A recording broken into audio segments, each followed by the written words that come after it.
हिंदी मराठी बोल, नहीं आता का मुझे, नाही नहीं आता। अभी जो आपने क्लिप देखी, इसमें लोग किसी एजुकेशन सिस्टम पे, पॉवर्टी पे, अनएम्प्लॉयमेंट पे, इन सब चीज पे बात नहीं कर रहे हैं। यहाँ जो लड़ाई हो रही है वो भाषा को लेकर के हो रही है। यानी कि ये एक ऐसी सिचुएशन क्रिएट हुई है जिसमें कि पर्टिकुलरली किसी एक स्टेट में वहां की भाषा ना बोले जाने के लिए लोगों के ऊपर व्यंग्य कसा जा रहा है, या ये कह सकते हैं कि उनको प्रताड़ित किया जा रहा है।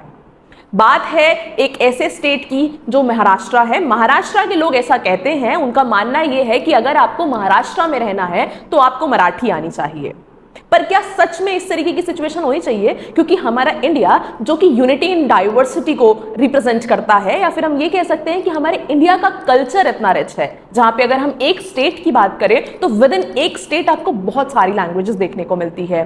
और अगर हम उसी तरीके से पर्टिकुलरली किसी भी स्टेट पर किसी भी इंसान के ऊपर पर्टिकुलरली अगर आप एक लैंग्वेज को थोपते हैं तो वो कहीं ना कहीं उसके फंडामेंटल राइट को भी ब्रीच करता है। अगर हम बात करें कॉन्स्टिट्यूशन की तो आर्टिकल 19 सब क्लॉज 1 कहता है कि किसी भी इंसान को अपनी खुद की भाषा बोलने का अधिकार है। तो इसका मतलब यह है कि वो किसी भी भाषा में बात कर सकता है। अब वो उसकी वर्नाकुलर लैंग्वेज भी हो सकती है, लेकिन कॉमनली अगर हम बात करें तो कॉमनली हिंदी या फिर इंग्लिश का भी यूज कर सकता है। तो अगर आप किसी एक भाषा को थोप करके इस देश के को महान बनाने के लिए कर रहे हैं तो ये चीज गलत है। अगर आपको बात करनी है तो और भी ऐसे मुद्दे हैं जिन पर बात करी जा सकती है और जिन पर आप कहीं ना कहीं स्टैंड ले सकते हैं। तो अपने इंडिया को आगे ले जाने के लिए इस वॉर को तो नहीं करना चाहिए। Thank you.